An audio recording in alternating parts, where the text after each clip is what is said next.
SUPER7 is a brand that seems to get a lot of hate in the world of toy collecting. Now, thus far, I have had no real issues with the brand, with the exception that their items can be rather expensive. Now, I've just received two more of their Ultimates figures, which definitely do pertain to the 1980s.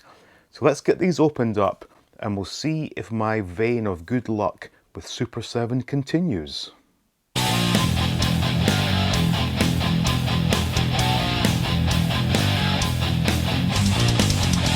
Welcome back, and as you can see right here, we have a couple of new Ultimates figures from SUPER7. One is Lemmy from Motorhead, the other is Metallica's Burton. Now, as with all these Ultimate releases, I think the packaging is pretty great, especially the fact that in the case of the Lemmy figure, we get the beautiful war pig depicted here, and on the back, it of course mentions the fact that Lemmy played with Motorhead. In the case of Burton, clearly SUPER7 couldn't get the license to use the Metallica name, but they have used the font to depict the Burton name, and as you can see, the package is meant to sort of replicate Burton's famous denim jacket, complete with buttons that even include the ages 14 and up symbol. On the back, we can see some of Cliff's, I guess these were his skull rings, but all in all, not as nice as Motorhead, but I understand what they were going for here. But the main thing about these boxes is the fact that these are slip covers. So when you take them off, you can see Lemmy in all his glory there. And likewise, when you take off the slip cover here, we can see the Burton figure. Now on the back of Cliff's figure, or the back of the box I should say, we get a small bio on Cliff and some really nice looking artwork there. I don't know who the artist is, but they've done a rather nice job there. And it does say that proceeds will benefit the Burton Scholarship Fund. That being the case, good on SUPER7. Lemmy's figure on the back has the classic slogan, everything louder than everything else. Now, with these, I guess if you are an in-box collector, they do look pretty nice like this. Got nice windows, and you can see pretty much all the accessories there. But anyone who's watched this channel before will know I am a box opener. So without further ado, let's get these opened up and see what they're all about.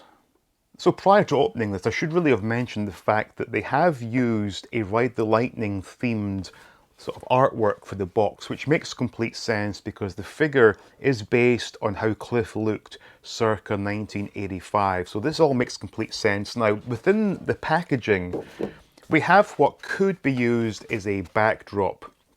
It's two bass amp stacks, not branded. They do say, you know, Burton as the branding. Not something I would be using. It's very cardboardy as you would expect and doesn't really sit at all well. I guess good intentions were there, but not something I'll be using. Now, the figure, we get one Burton figure, two additional heads, his Araya Pro 2 bass, which is actually branded, I believe. Very small font used there.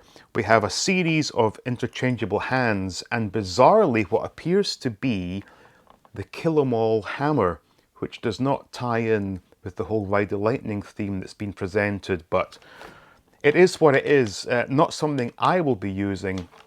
Now, I can tell already there's good weight to this, but let me get this taken out the package, and I will set this up the way that I will have it displayed, because clearly, like this very sort of neutral pose, I want to see Cliff in action with his bass, and I believe they have the correct hands that will allow him not only hold the bass but show his hand in a fingering position, bearing in mind that Burton did not use a pick. Anyway, join me in 1 second and we'll take a look at this figure set up.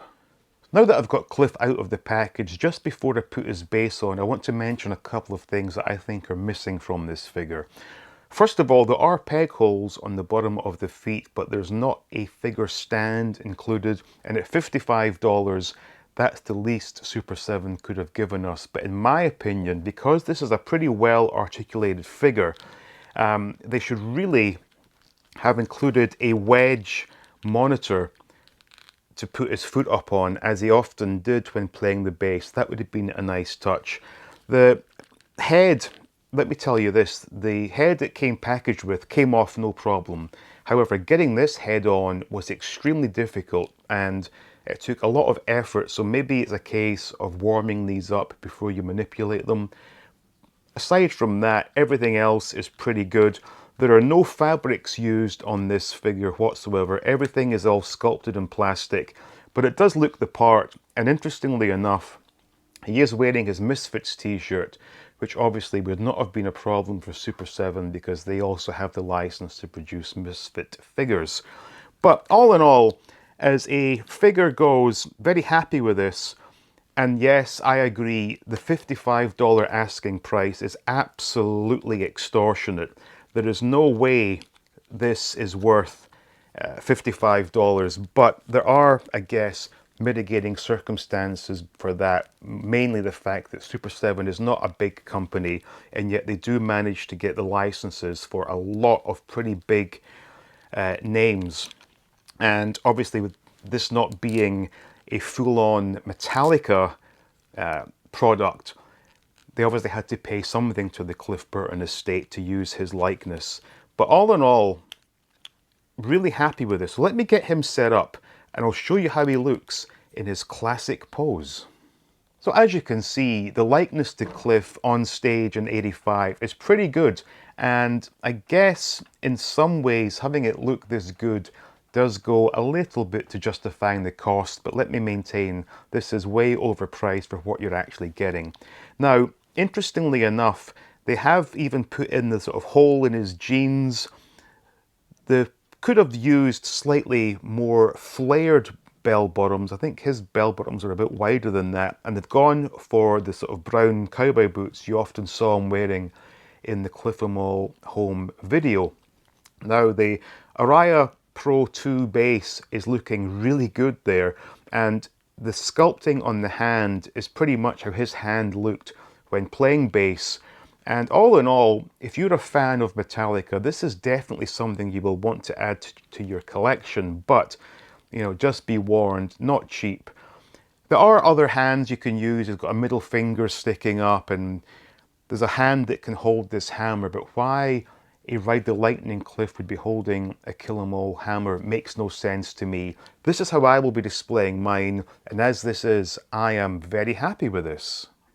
So for the Lemmy figure, I opted to go with a slightly snarling face, which is kind of how I remember seeing Lemmy. And he is of course holding his Rickenbacker bass, which is exactly how it should look. And unlike Cliff, Lemmy played the bass with a pick, and we do have a hand holding a little pick that I have used, and as you can see, he holds the guitar quite well. Now, unlike Cliff, Lemmy's tank top is actually made of fabric.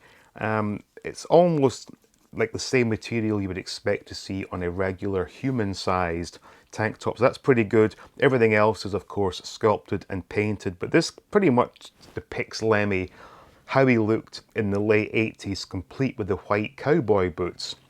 Now, as I said earlier, he comes with a bottle of whiskey. It's not Jack Daniels branded, it has the Motorhead logo on the bottle, and there is a hand included that allows him to hold that.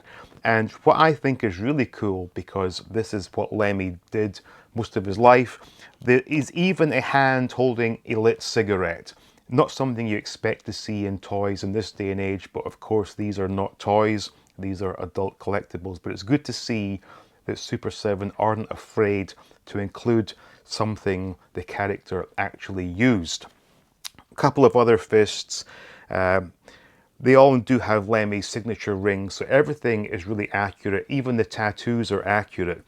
Now, he comes with his famous neck-breaking microphone stand, which is a nice inclusion, but again, no figure stand, despite the fact it does come with peg holes. I don't understand why a $55 figure does not come with figure stands, but there you go. As you can see, when he's on display, he looks absolutely fantastic. And this, it really is a really perfect representation of Lemmy.